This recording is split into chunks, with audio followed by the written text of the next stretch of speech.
Lepo pozdravljeni še z moje strani. Jaz se opravičujem, ker vreme ni čisto poletno, to je absolutno naša krivda, ampak bomo poskušali vseeno nekako speljati tako, da boste ob mrzlem pivu tudi to danes preživeli. Z mano sta dva avtorja oziroma avtorica in avtor, pri čemer že mislim, da pogled na mizo pojasni, kdo je tukaj v prednosti, a ne? Julija Lukovnjak je zdaj že avtorica 3 del, se pravi njena saga, ki bo 5 delov, o tem se bomo še pozneje pogovarjali, ampak zaenkrat Julija kima.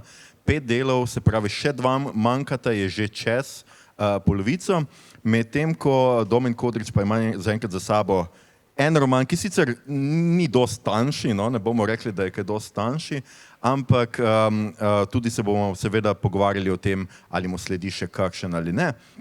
V vsakem primeru gre za, jaz bi temu rekel, mlade moči slovenske fantazije, v tem smislu, da jaz lep čas že spremljam slovensko fantazijo oziroma slovenski žanr in moram reči, da je meni izredno všeč to, kar se je z Julijo pravzaprav nekako na začetku zgodilo, namreč, da imamo končno v fantaziji pisce, ki znajo pisati, če zelo iskreno povem. Skratka, pred Julijo jaz mislim, da je bilo večinoma, dobro, saj tudi z Julijo še nekaj drugih avtorjev, ki so dvignili nivo slovenskega žanrskega pisanja, kajti pred Julijo je bila slovenska fantazija, razen redkih izjem, večinoma amaterska. Skratka, pisali so jih avtorji, ki so ob delu pisali, izhajale so večinoma v samozaložbi, tukaj pa imamo zdaj dva predstavnika, dva avtorja. Julija, kot sem že rekel, je napisala tretji roman svoje sage, kar ji daje tudi neko konsistenco, kar je nenazadnje tudi zelo pomembno, kajti kar nekaj fantazij v preteklosti, če ste jih spremljali v slovenščini, se tudi niso končale. So izdali mogoče prvi, drugi del, potem pa nikoli niso se nadaljevale. Julija bo seveda povedala, ali misli nadaljevati ali ne, ampak za promocijo njene knjige rečemo, da misli nadaljevati. Ampak za začetek, da ne govorim samo jaz, vaju seveda lepo pozdravljam oba. Jaz sem si za začetek predstavil vprašanje, zdaj se bom spet malo ozrl po publiki, recimo, da med publiko vidim nekaj obrazov, ki se mi ne zdijo, se opravičujem, ker vas stereotipiziram, ampak nekaj obrazov, ki navadno ne berejo fantazije, jaz bi tako rekel, ne bom kazal s prstom, ampak recimo, da je med vami tudi kakšna faca, ki izgleda tako, kot da je tukaj malo bolj po naključju ali pa da je prišla poslušati nekaj o literaturi. In zdaj mene zanima, mogoče prvo vprašanje za vaju, torej je to. Kaj vaju navdušuje pri fantazijskem žanru in kaj mislite, da je pravzaprav znotraj vajinih romanov, znotraj značilnosti fantazijskega žanra nekaj, kar bi lahko nagovorilo recimo bralca, ki je vsaj malo sumničav glede fantazije, ki mogoče tudi ne pozna fantazije čisto dobro, ampak bi ga recimo, da ga bomo danes navdušili za to. Kaj vidva mislite, kaj je v vajinih romanih takega, da ali pa mogoče lahko seveda to vprašanje obrnete tako, kaj vaju navdušuje pri fantaziji, da se ne bomo nepotrebno hvalili, to jaz počnem danes namesto vaju. Pa bom dal Juliji prednost zato, ker kot sem že rekel, je šla 3. knjiga, tako da Domen, oprosti. Julija, kaj tebe navdušuje? Dame imajo prednost, ne? Tudi to. Samoumevno. Spolja. Skratka, Julija, kaj tebe navdušuje pri fantaziji? Zakaj ti je fantazija blizu? V bistvu si sama sebe ne morem predstavljati, da bi pisala karkoli drugega kot fantazijo, ker pač sem jo brala največ kot mlada.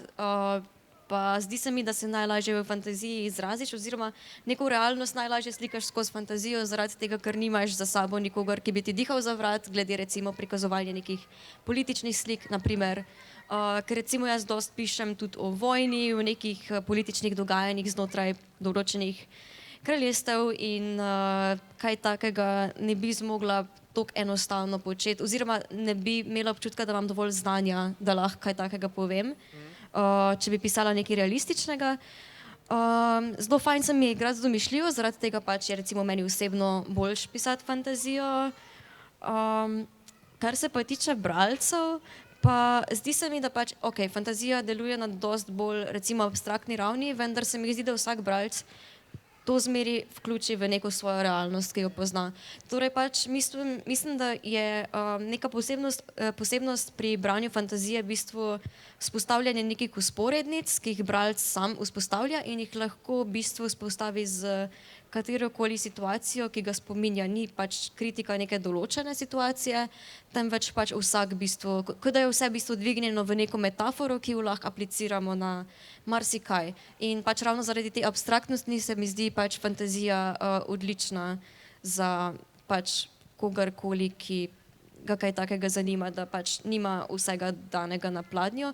Lahko pa seveda ostane samo na fantazijskem nivoju, če pač bralca to zanima in niti ni nujno, da pač potegne kakršnokoli vzporednico. Tako da v bistvu glih ta prostor, da bralec naredi s knjigo kar hoče.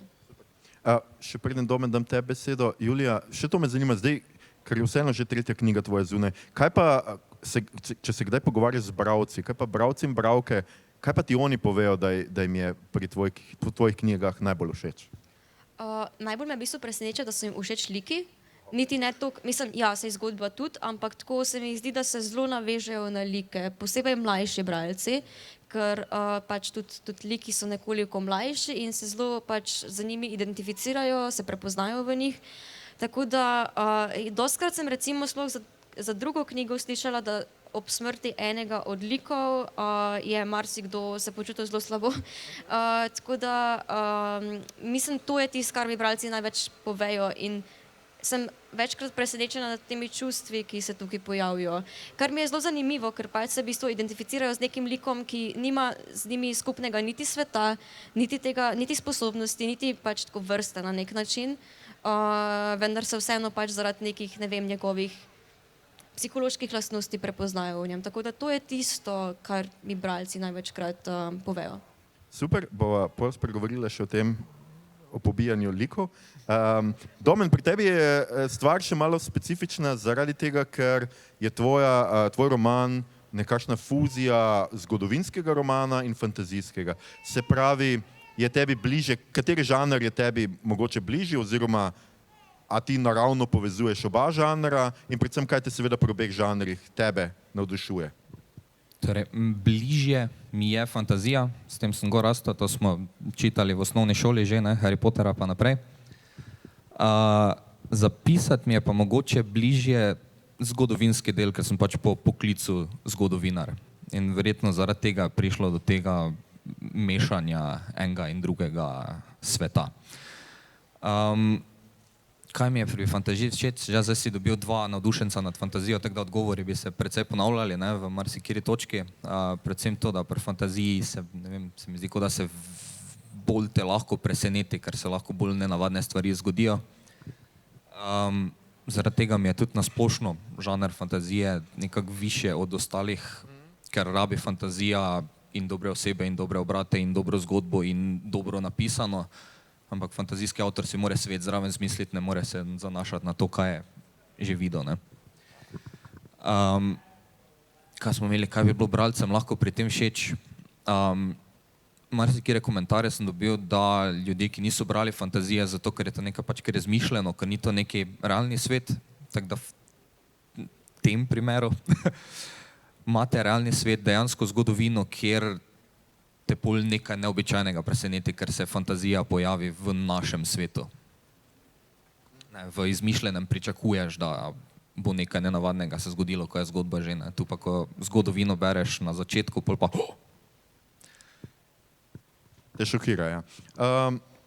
Domen, če ostaneva pri tebi, zdaj si, kot si sam povedal, gre za nek preplet obojega. Zdaj, preden te vprašam podrobneje mogoče o Vikingih, dajva povedati tvojo predzgodbo, ne, zdaj marsikdo, ki vidi, najbrž vidi, kako si danes prišel oblečen oziroma kako si se preoblekel, preden si stopil na oder. Se pravi, Vikingi, iz tega seveda upam, da ljudje domnevajo, da imaš neko povezavo z Vikingi. Kakšna je ta tvoja predzgodba, zakaj in od kod Vikingi? Torej, jaz in Vikingi smo povezani preko enega društva, ki se imenuje Majstri Marburgi. Torej, to je društvo, ki se ukvarja z uprizarjanjem zgodnjega srednjega veka, specifično z vikinško tematiko. To pomeni, da je to en cel kup takih bedakov kot jaz, ki izgledajo podobno kot jaz, se oblačijo približno takole. Imamo na lageru cel vikinški tabor, vikinško orožje, vikinško znanje rokodelstva in s tem hodimo čez poletje bolj ali manj vsak vikend na nek srednjeveški festival, kjer se pač živi, kot bi se živelo 1200 let nazaj.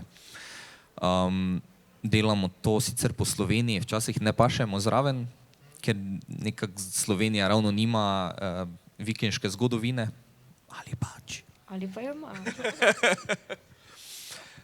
Zato tudi gremo na večje, daljše ekspedicije. Zdaj smo ravno prišli skoraj enomesečnega potovanja po Skandinaviji, po teh festivalih, kjer se pa vključiš v stotine in stotine drugih podobno oblečenih in potem res dobiš občutek, kako bi izgledalo, da bi v eni vikinški vojski se znašel. To smo recimo zdaj na Danskem delali, da se je koliko 700 bojevnikov nas je bilo, pa ko se to vdarijo z železnim oročjem pa lesenimi meči, je kar vzdušje, tako kot bi moglo biti opisano v knjigi. Ja, ne bom rekel, da si predstavljam, ker si težko predstavljam. Samo še, vendarle, dajva še tudi to povedati. Seveda, dobro, povedati si zgodovinar si, navdušen si nad vikingi, nekako je to prišlo tebi, ampak zdajle za tole knjigo si vendarle moral tudi nekaj raziskati. Tale knjiga, če greva malo oriševa zgodbo, za tiste, ki knjige še niso prebrali, gre skratka za neko realno popotovanje vikingov, zgodovinsko izpričano, tako bova rekla, popotovanje vikingov po Sredozemlju. Kako si to raziskal, kako si se potem odločil, zakaj si se potem odločil, da boš na to pripel neko fantazijsko zgodbo, oziroma fantazijski konec, nadaljevanje, kakorkoli že.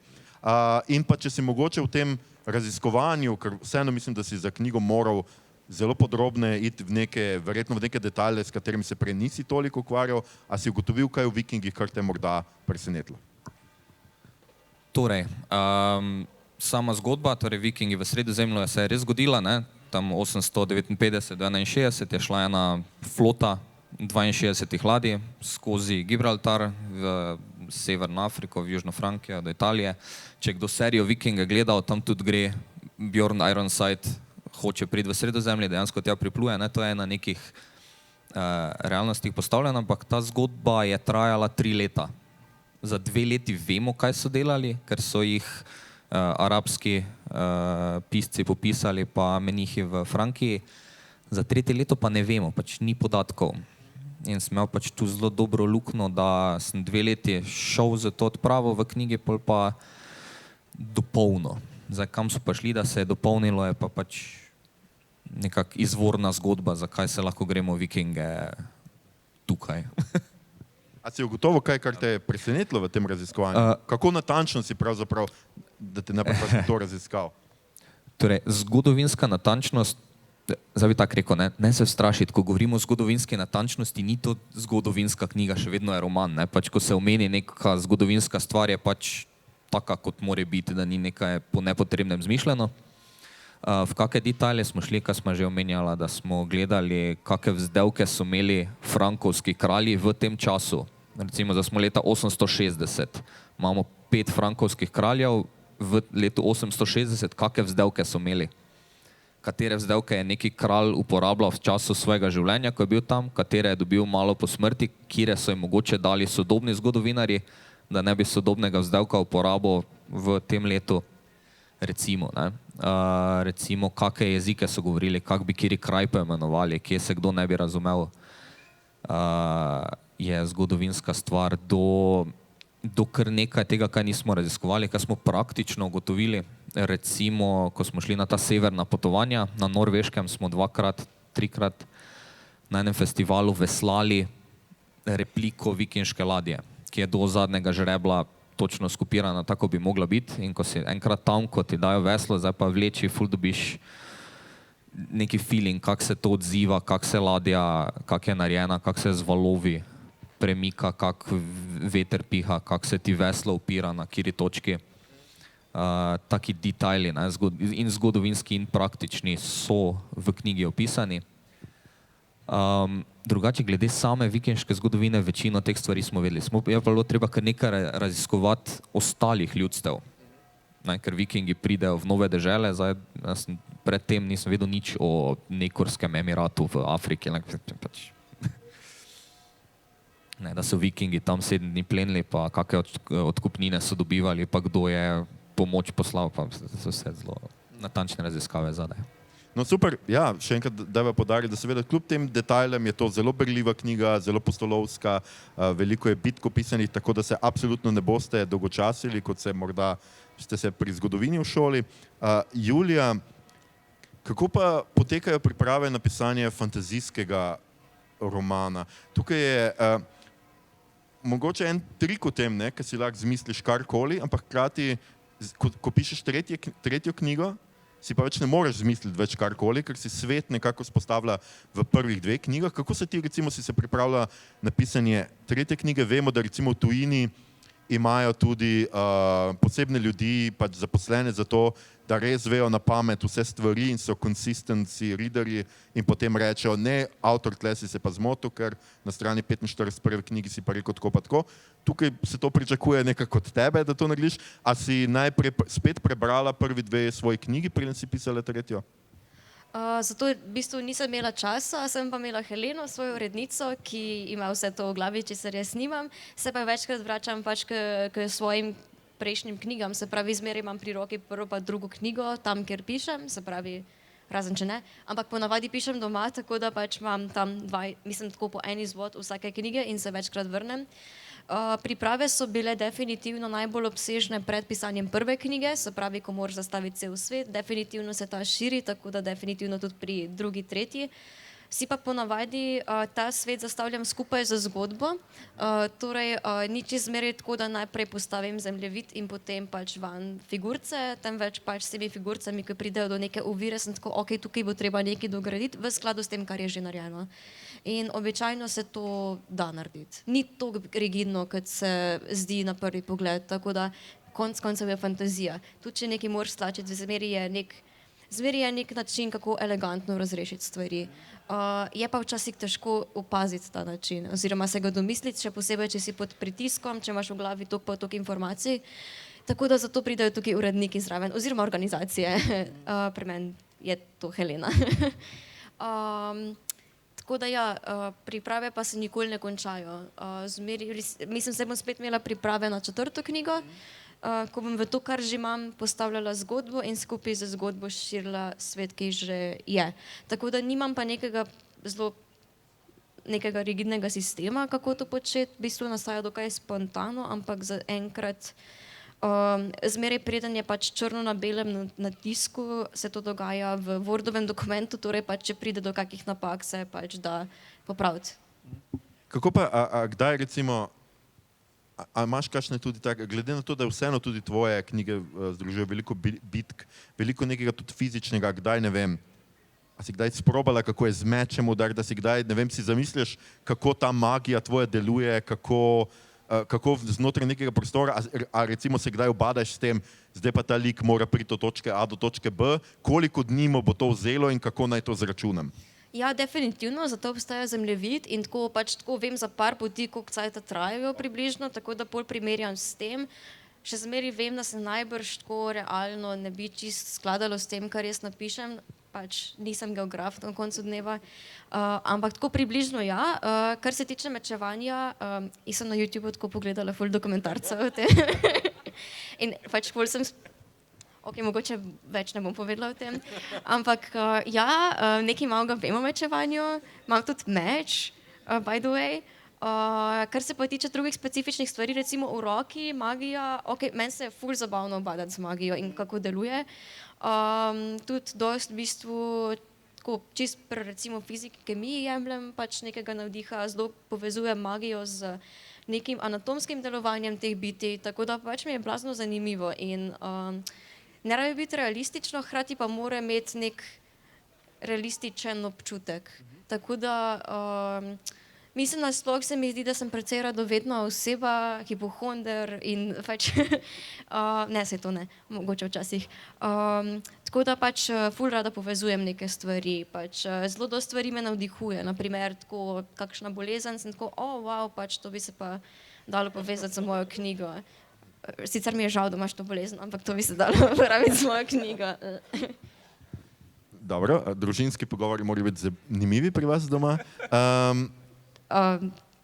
Ja. Če so. Zdaj, tvoje knjige so, Julija, so namenjene tudi, rečeva temu, sama si rekla, ne, k tebi prihajajo mladi bralci, mladi junaki so, a ne, to so namenjeni, skratka je vendarle ta tvoja fantazija tudi mlajšim bralcem, a ne samo mlajšim bralcem, ampak tudi recimo starejšim najstnikom in tako naprej.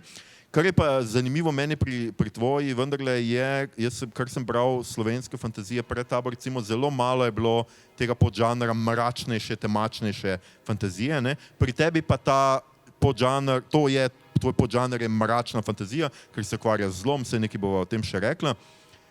Kako to uravnotežiš? A kaj razmišljaš o tem, recimo, zdaj pa, prej si rekla nekaj, da so ljudje tudi jokali, ker si ubila kakšen lik, zdaj pa ne smeš ubiti ali pa ne boš tega naredila, zato ker to mladi bralci berejo, pa da jim ne bi povzročala prevelikih travm, ali te to nič ne ustavi, ali pa recimo si želiš to, kar recimo je uspelo do neke mere J.K. Rowlinga, ne, da so bralci pravzaprav nekako odraščali skupaj z junaki in so vsako knjigo seveda bili tudi bralci predvideni, da to berejo recimo že malo starejši.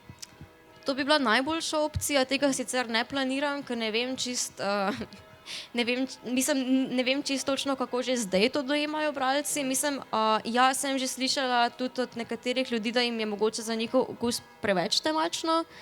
Tako da jaz mislim, da je to zelo odvisno od okusa, mogoče bi rabila, ja, pač kako to uravnotežiti. Jaz mislim, da pač s nekimi komičnimi vložki se marsikaj da narediti, ker tudi dejansko, tako, če pogledamo neke realne, zelo grozne momente človeštva, so bili neki komični momenti, hkrati pa pač moraš pa biti pazljiv, da s tem ne razvrednotiš neke faktualne groze, ki se dogaja. Tako da jaz ne vem čisto, ne vem, zdi se mi, da zelo naravno se to da uravnotežiti, ker v bistvu tako, če pogledaš življenje, ne, je v bistvu tako malo tragikomično. In zelo težko je ne napisati nekaj tragikomičnega. Ne vem, tako da vse, kar je tragično, je na nek način komično, če malo sam perspektivo daš in tako, če daš skupaj nekaj cool likov, se mi zdi, da bodo to znali poudariti. Tako da jaz mislim, da so v bistvu liki tisti, ki znajo interpretirati situacijo in jo lahko interpretirajo tudi na tak način, da ne izpade popolnoma morbidno, čeprav morda je. Super. Vem, če sem odgovorila. No? Ne, super si odgovorila. Tudi jaz mislim, da gotovo se strinjava glede tega, Julija, da tudi mladih ni treba braniti pred temnimi pletmi življenja. Ne, se jih tudi življenje ne brani pred temnimi pletmi življenja. No, res je. Tako da, ja, definitivno se strinjam s tabo in jaz mislim, da vendarle imaš nekaj tega efekta, da bralci rastejo s tvojimi knjigami, ne nazadnje več kot eno na leto ali pa dve ne moraš izdati, tako da bojo že po naravi nekako zrasli vmes. Upam. Mogoče. Domen, zdaj tvoja knjiga je seveda odločneje na strani odraslega branja. Tukaj vseeno bi jaz rekel, da to berejo mogoče že res starejši najstniki lahko, kajti v tvojem romanu seveda je tudi seks in je tudi klanje. Ne nazadnje Vikingi so bili taki, ne, bili so eni največjih voščakov in plenilcev v zgodovini človeštva. Zdaj, o tem smo se nekaj pogovarjali že na NMN, ampak recimo tudi za današnjo publiko lahko poveš, mogoče, a ne. Zdaj, mi si vsi Vikinge, mislim, da predstavljamo še iz kakšnih starejših filmov, starejših zgodovinskih filmov, imamo te predstave o možeh v čeladah z kravjimi rogovi, ki imajo vedno pri rokah kozarec, da nas zdravijo z svetlim angleškim pivom ali čimerkoli. Kaj ti ugotavljaš, da so tisti stereotipi o Vikingih, ki jih imamo, pa ki si jih mogoče tudi ti nekako uspel razbiti v svoji knjigi? Ja, teh stereotipov je kar nekaj in v knjigi jih nisem ponavljal. Zakaj je, res imamo dosti krat predstavo o Vikingih iz Hollywooda. Zdaj v tem v krogih uprizarjanja, tem pravim vsaj jasno, to so taki biker kremenčkovi. Ne? Vse usnje, pa kože, pa vse je umazano, pa huga buga, pa gremo. Ne? Ja, ne. Prva stvar, kar se je omenil, seveda, mislim, da vsi že vemo, da vikingi niso imeli čelad z rogovi. Kaj? Tudi pili niso krvi iz loban svojih sovražnikov, ampak so imeli zelo kul narejene steklene kozarce večinoma. Z rogov so pili občasno, ampak zgolj ceremonialne zadevščine. Ena stvar, kaj dosti krat si vikinge predstavljamo, je skozi en hollywoodski filter, ki je nujno sivo rjav. Ni nujno samo vikinge, tudi na splošno srednji vek, da Hollywood ta filter gor, da mora biti vse rjavo, vse mora biti umazano, na pol depresivno, dosti krat. Tudi to ne štima vikingi in v bistvu ljudje skozi celi srednji vek, skozi celotno antiko so se oblačili v barve, v bistvu dosti bolj barvno kot danes, ker če se zdaj preštejete, koliko vas ima črne majice gor, ne? V srednjem veku bi bilo dosti bolj barvno v taki druščini, kot tudi, mislim, da kaže moja uniforma. Še en stereotip je mogoče o vikingih, kot da so to samo krvavi bojevniki, ki samo koljejo okoli in ropajo in ne delajo nič drugega. Ja, so tudi klali in ropali, tako kot vsi ostali. Čisto vsi narodi takrat so to delali, vikingi so bili samo boljši v svojem delu, zato se je pač ohranilo to v zgodovinskem spominu. Pa ker so bili na tej točki pogani in napadali kristjane. Ne vemo pa, da takrat so zgodovino pisali kristjani in seveda je bilo treba nekoga, ki ni kristjan, čim bolj grdo opisati. Bili so pa vikingi tudi trgovci, tudi raziskovalci so bili. Nazadnje so odkrili in Islandijo in Grenlandijo in prvi so prišli v Ameriko 500 let pred Kolumbom. Njihova tehnologija vojaških, mislim, ladje nasploh je bila daleč pred svojim časom, da so oni lahko z isto ladjo šli preko odprtega morja in z isto ladjo pol v reko zapluli. Tega noben drugi ni znal narediti, razen vikingi. Pa še recimo zadnji je pa čistoča. Vedno si jih predstavljamo kot blatne, umazane, vlasi vsi zašvicani, prepredeni. Kaj je bila glavna oprema vikinga, kaj bi mu za pasom viselo, je nož ali saks malo večji, druga stvar je pa bila glavnik. Ali lesen, ali iz kosti, kakorkoli, v glavnem to je bilo zelo redno, da so se konstantno brade pa lase česali, tako da so bili zelo zrihtani. Sobota se je pravili prav pralni dan, to meni, da so se minimalno enkrat na teden umivali, kar je bilo dosti nad povprečjem takratne Evrope. In tu potem prijemo do tiste moje najljubšega zapisa od angleškega meniha enega, ki je pisal o tem v svoji kroniki, kaj ga jezi, da ko so prišli vikingi v Anglijo in tam postavili svoje tabore, zakaj so zdaj fine angleške dame same prostovoljne hodile k vikingom na čago? Ja, ker so bili bolj čisti in bolj urejeni in lepše so izgledali. In to ni bilo angleškim moškim jasno nikakor, kako so zdaj Angležinje same šle k vikingom prostovoljno. Ja, jaz moram sicer reči, da mislim, da je poprečje sobotno pranje tudi glede na ljudi, ki se na LPP-ju usedejo, ampak greva Julija še k tebi. Zdaj, Julija, zate je eno tako bolj, kako bi temu rekel, poredno vprašanje. Zelo me zanima namreč, prej sva že rekla, da lahko tvoje knjige tvojo fantazijo dava v podžanr temačnejše fantazije. Zdaj ponavadi si nekateri, ki so ostali pri Tolkienu in pri kakšni klasični fantaziji, predstavljajo, da je fantazija vedno pač boj dobrega proti zlu in dobro zmaga in vsi gremo spat in smo veseli. Zdaj pa pri tvojih knjigah pa se meni zdi zelo fascinantno ravno to, ker se mi zdi, da včasih tebe bolj zanima zlo kot dobro, bolj te zanimajo te tanke meje med dobrim in zlim. Skratka, jaz si predstavljam tebe, da si jokala na koncu, ko Sauron pade pri Tolkienu. Zdaj te hecam. Ampak zanima me pa res, zakaj se ti zdi vprašanje zla, ali jaz prav vidim, da se tebi zdi vprašanje zla eno izmed najbolj fascinantnih vprašanj fantazije, ker to je vendarle temeljno vprašanje fantazije, čeprav, kot sem že rekel, v klasični fantaziji ima zelo preprost odgovor, pri tebi pa ima precej kompleksnega. Ja, definitivno. Mislim, nasploh, jaz zmeri, ker sem kot mlajša brala fantazijo in je pač bila ta ločnica med dobrim pa zlim toliko očitna, Jaz se nisem mogla poistovetiti s sliki, ki so bili sam dobri, ker pač so mi se zdeli zelo nerealistični. In pač tako absolutno ne pravim, da bi pač kakorkoli rabili stremeti k temu, da opravičujemo kakršnakoli pač dejanja, ki imajo slab vpliv na druge ljudi okrog nas, vendar se jim ne moremo izogniti. In pač ko literatura v bistvu prikazuje neke take junake, ki niso nikoli moralno sporni, v bistvu pač s tem zgublja neko verodostojnost. In ne vem, na kak način sploh avtor lahko to piše. Mislim, tako jaz recimo ne bi mogla, zaradi tega, ker ne vem, vprašanje zla, mislim, se mi zdi, da se tako vsi malo s tem ukvarjamo. Vsi naredimo neke stvari v življenju in se sprašujemo pač, a je to bilo v redu, a si lahko to odpustim. V bistvu vprašanje je pač pol neke krivde, kako živeti z nekimi stvarmi, ampak vsi moramo živeti z nekimi stvarmi, vsi naredimo neke bedne stvari v življenju. In tudi tako, v bistvu, ko si tako v neki knjigi, kjer so vsi liki naredili neke bedne stvari in se zmeri težje odločaš pač, s kom še lahko stojiš, to je tako moj cilj na nek način. Zaradi tega, ker pač tudi tako, če recimo svoje najboljše prijatelje gledaš skozi neko obdobje, včasih naredijo neke res bedne stvari, ampak ker so tvoji prijatelji, imaš mogoče neke druge standarde, ker jih imaš rad. Ali pa tudi ne, ali pa jih moraš zapustiti. V bistvu je ful več nekih moralnih vprašanj, kot pa pač si jih priznamo. In želim si, da bi bilo tako enostavno, tako črno-belo, sam nikoli ni zares.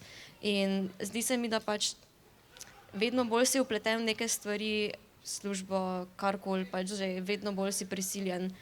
V bistvu ne prisiljen, vedno bolj ugotavljaš, kako v bistvu bedne stvari počneš na dnevni ravni in da na nek način si slab človek, ampak si tudi dober človek in da ni pač, mogoče sploh ne obstaja neka ločnica med tem.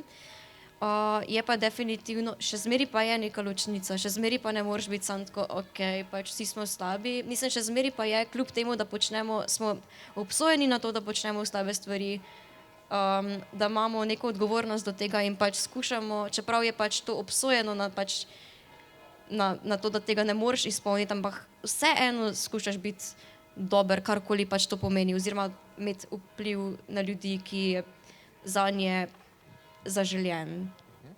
Pač v bistvu cela poanta je zakomplicirano. Je. Ne, super si odgovorila.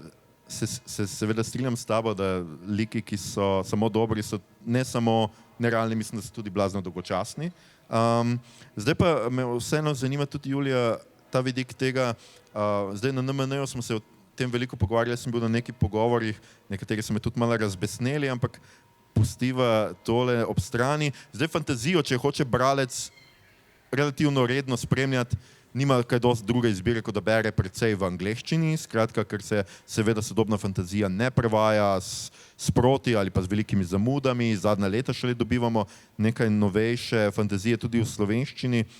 A ti je bilo zaradi tega mogoče celo težje pisati v slovenščini, ker si vajena, da ta svet, da ta žanr dojemaš v angleščini? Jaz sem se pred kratkim pogovarjal z eno mlado punco, ki piše v angleščini, zato ker pravi, da pač te knjige bere v angleščini in je vajena te zgodbe razmišljati recimo v angleščini.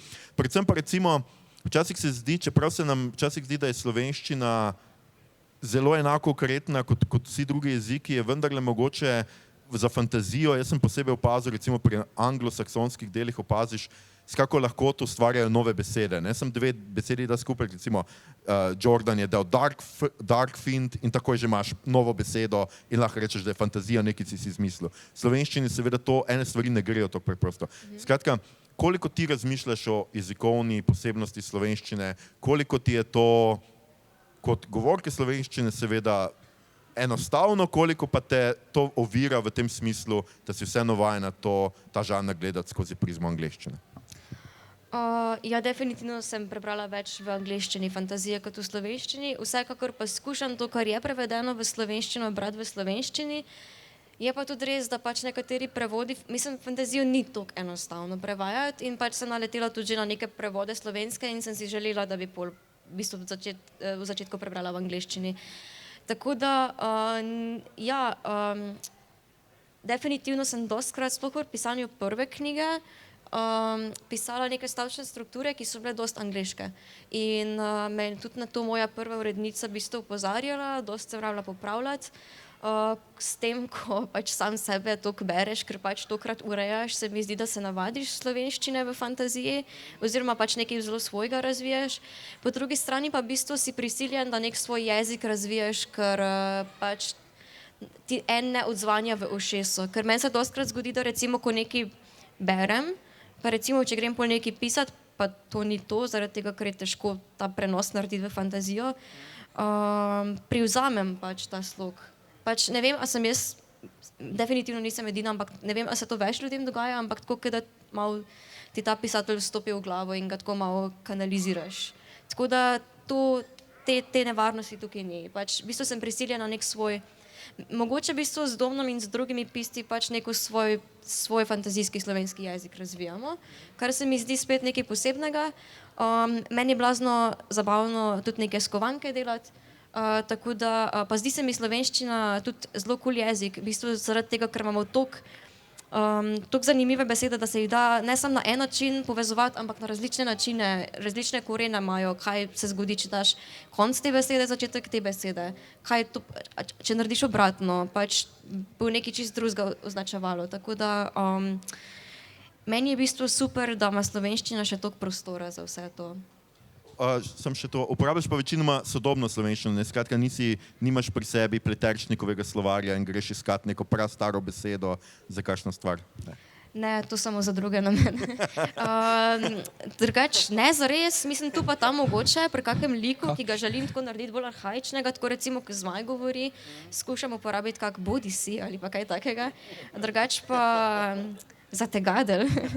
Drugač pa ne zares, no, ker tudi s tem so meni osebno liki bliže.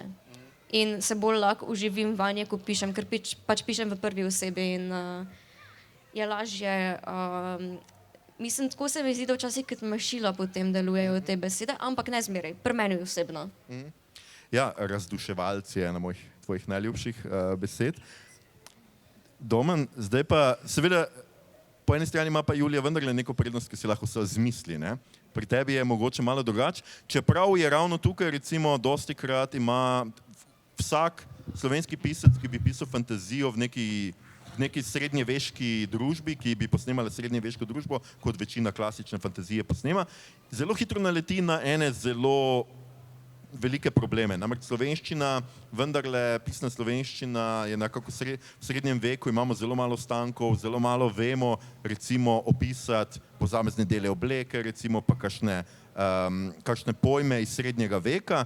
Kako si se pa ti spopadal s tem, kako si našel vse te besede, si bil prisiljen, da si se v kakšno stvar tudi izmislil, kajti jaz pogosto se tudi to zgodi, ne? Jaz vem, da je en moj prevajalec enkrat iskal nekaj srednjega veka, kako se reče neki stvari, zdaj sem pa že pozabil čemu, ampak je bila pač slovenska beseda tako redka, tako neuporabljena, da so pol se raje odločili, da to opiše stvar, kot pa da uporabi tisto besedo, ker drugače bojo vsi res mogli iti v pleteršnikov slovar iskati, kaj za vraga to pomeni. Ja, torej, če se malenkost navežem na tisto prej, o pisanju v slovenščini.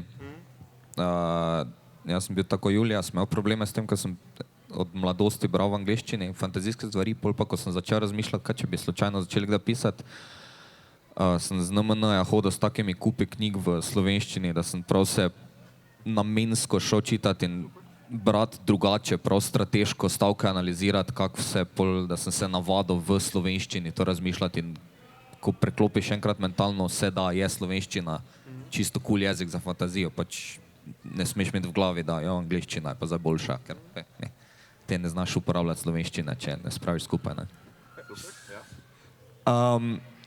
Glede jezikovnih problemov, ja, marsikaj iz tega obdobja nimamo prevodov še. En najbolj primer, kaj nam je največ preglavic delal, je Shield Maiden. Vsi smo slišali že vse povsod Shield Maiden, te specifično ženske bojevnice, ali pri vikingih, ali v Rohanu. Je marsikdo takrat to besedo slišal, ampak zdaj kako to prevesti, ker bojevnica je preširoko, ne pove tega, kaj hočemo povedati in pol je prišel po nekaj debatah ven termin ščitodeva.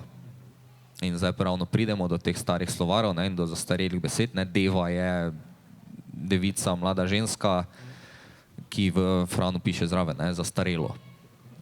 Ampak ker gre za srednjeveško tekst, za srednjeveško besedo, se mi je nekako zdelo vseeno primerno, če je neka prizvok starejši tega, da je še vedno pasalo noter.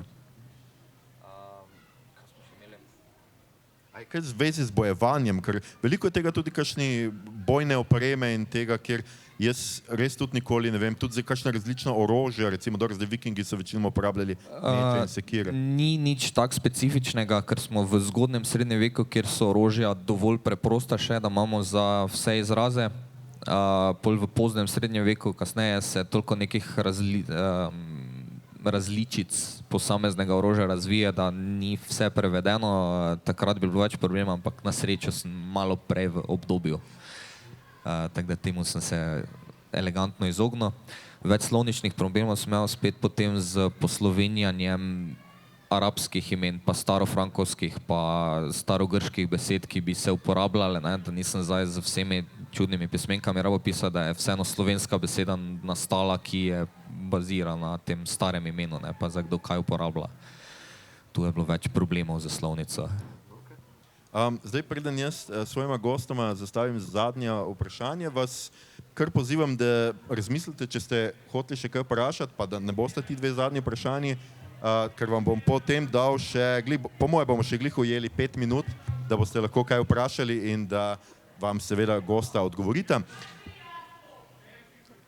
Marsikaj nam ni jasno, ampak Domen... Zato smo tu, da nam zdaj bo. Zdaj hočem, da mi je jasno predvsem to, a se južnemu vikingu obeta kakšno nadaljevanje, pride kakšen severni viking, pride kakšen odvod, spin-off v angleščini, ali razmišlja že o novi knjigi, ki bo šla stran od te zgodbe, ki bo čisto nova zgodba, te še vedno tudi zgodovina navdihuje, skratka, kakšne imaš načrte za naprej? Torej, ko enkrat začneš pisati, ne, pa ti kul postane, ker naenkrat veš tako 7 idej zadaj, kaj vse bi lahko pisal, ampak pač mogoče, ampak v naslednjih 20 letih, ne. Drugi del pride. Je v planu. Me zelo močno buzerirajo, kdaj bo zdaj naslednji del, ne. Čeprav ta del se zaključi. Je lahko knjiga sama za sebe, bi se lahko tu končalo, ne, ampak ima 2 nastavka, od kje se lahko nadaljuje in se bo tam nadaljevalo. Zdaj, ker jaz sem pač zgodovinar in si ful datume delam, da si lažje zapomnim, sem danes odprl Word pa začel naslovnico pisati pa prvi stavek, tako da od danes naprej se je uradno v pisanju. Pa tako da bo, zdaj kako hitro bomo videli. Prvi je trajal kar nekaj let, zato ker noben ni vedel, da pišem in sem imel čas, noben me ni preganjal, vse je bilo zelo, ne, pišemo, ko mi pač je.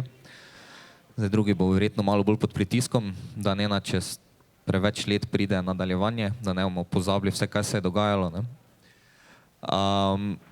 Kaj bi še pa omenil je, da je urednik dovolil, da lahko zdaj povem, je pa, da se vam zdaj splača kupiti to knjigo, ker v tej lušni verziji ne bo več dolgo obstajala, da so že v zaključnih detajlih za pripravo ponatisa.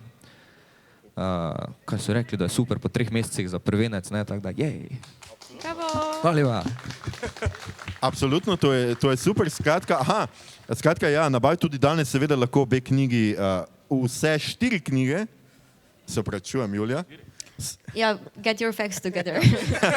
Vse 4 knjige Da se pripravi ta človek. Ja, lahko nabavite, seveda.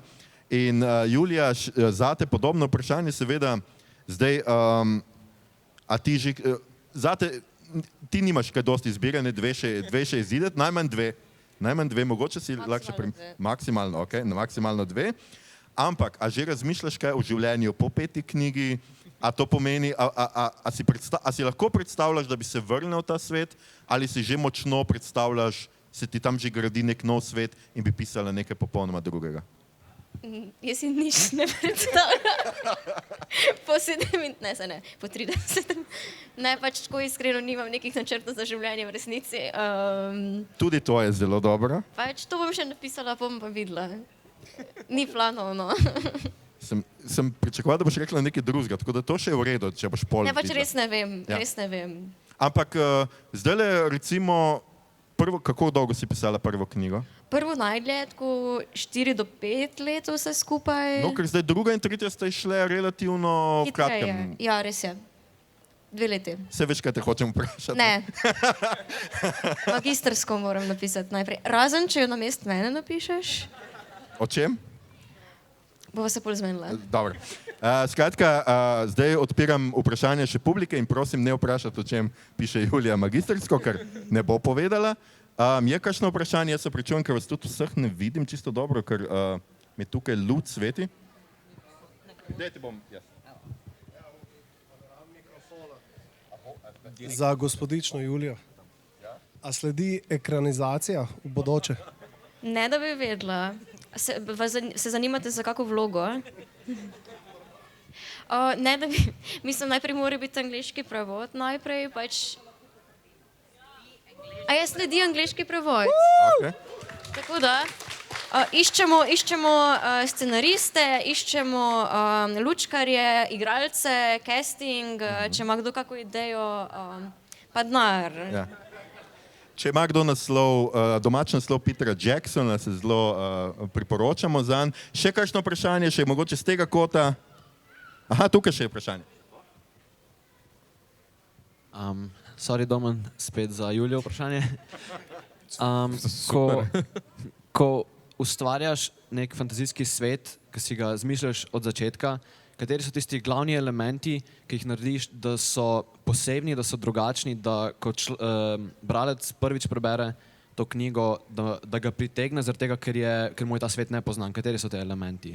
Jaz bi najprej rekla bitja, se pravi, kakve vrste bitij živijo in česa so sposobna, pač magija kot taka, pol neke pokrajine, da niso čisto take kot pri nas, mogoče neki twisted v pokrajini, ampak predvsem bitja bi rekla. Tako da ostalo pa se mi zdi, da dost lahko si sposojaš, ko recimo neki politični sistem, recimo kraljestvo, podoben funkcionira kot pri nas. Pa tako neki tako, ali pa tako čarobni predmeti, neke stvari, ki jih tako mečeš not, da krpaš te elemente realnosti z elementi magije. Ampak ja, jaz mislim, da tako najbolj bitja in njihove sposobnosti, da je to tisto, kar je največja razlika. Upam, da sem odgovorila. Super, zdaj pa še vprašanje za Domna. Kdo ima vprašanje za Domna? Da vidimo 3, 2, 1. Skratka, Vesna, ti predam mikrofon. Zdaj si pa najem. Jaz pa prosim, če povesta kakšna bralna priporočila, kaj so v zadnjem času prebrala, da bi nam svetovala, seveda iz področja fantazije, sci-fi, horror, kaj tazga, pa ne reči drug od drugega, ker to že vemo. No. Zdaj boš videla, da ni fake, ker jaz sem danes končal to knjigo tretjo. Na šihtu med Kira, kakšni so po vrsti? Jaz sem Kdo pa... je to postalo? Čakaj, tako rec. 1, 2, 3. Ne smeš reči moja. Ja. A Ne je, smeš reči torej je moja. ta najboljša. Ok, hvala. Jaz sem tvojo šele začela brati, ampak definitivno priporočam, čeprav ne smem. Drugač, zdaj tako nedavno sem brala to... Jaz sem rekel, da sem jo prebral, nisem rekel, da sem priporočal, v redu smo. Ok. Ne bojo Če si nakregali. pa rekel, da je najboljša. V redu, Domen. Po pa ne prebrati Južnega vikinga. Vse prečitati. Takoj. Ki si prebrala pred kratkim, Julija? Robin Hood sem začela brati Ok. in mi je odlična, tako da njene knjige priporočam. Domen, imaš ti kakšno, pa mogoče tudi kakšno zgodovinsko v končni fazi? A je kakšna fikcija o vikingih, ki je dobra? Kako izuriti svojega zmaga? A to je knjiga? Tudi knjige so. Okay. Res? Jaz, ko sem Oh, bila wow. majhna, sem požirala to. Pač it's amazing. Pa še slikice zmajev so, ful je dober. Je ena serija, drugače Krokar, se reče 3 deli. Kaj sem bral zdaj pred kratkim, da je recimo zgodovinsko, čeprav je bolj mitološko kot zgodovinsko, je Ahilova pesem pa kaj že Kirka. Je super zadeva, se mi je zdela napisana. Drugače, kaj sem predtem na zadnje čital, so pa spet Slovenci. Malo pred Julijo sem bil skozi Skrivnost srži od Jakoba. Kunde, Konde, ja. ne Odlične Kende, knjige je. ne, to Pa poudarja. Letos pride tretja, sorry, ker sem prekinila. Ja, super. Samo pač tako. Jakob Konda, ja, super. Jakob Konda. To se mogoče navezuje na prejšnje vprašanje. No, ni bilo vprašanje, nekaj vmes se mi je zdelo, da je mogel omeniti, da ravno Jakob pa Julija sta bila meni tisti navdih, da sem bil, ok, da se v slovenščini nekaj napisati, da ok, imam jaz to. Da ni nujno, da samo tujci v redu fantazijo pišejo, ne, da tudi mladi Slovenci znajo. Super, jaz mislim, da je to odlična točka, na kateri zaključimo. Še enkrat, če greste na dopust in greste za 5-6 tednov, potem seveda priporočam, da kupite vse 4 knjige. Če ste pa hiter bralec in lahko preberete v enem tednu, pa jih res kupite in nam pošljite kakšno razglednico. Vsekakor uživajte še naprej v tem poletju. Upajmo, da se po tem tednu vreme spet malo zboljša. Dogodkov tukaj tudi verjetno še ni konec. Lio, tebe gledam, da mi pokimaš. Hvala. Skratka, tukaj dogodkov tudi še ni konec. Pridite še na ostale poletne večere pred Gogo. Jaz se zahvaljujem Juliji in Domnu in zahvaljujem se jima tudi za njune knjige. Julija, tebi za 3, Domen, tebi za enkrat za 1, ampak kot smo pravkar slišali, Domen je že začel pisati, Julija bo pa malo lenarla z magisterijem. Skratka, hvala, da ste prišli in se upam, da srečamo čez kakšno leto, 2, ko bo Julija, Domen, eden od njiju predstavljal naslednjo knjigo. Hvala. To je zdaj zvenelo, kot da imamo tekmo, ne, za naslednji del. Tako sem želel, da zveni. Ja, hvala.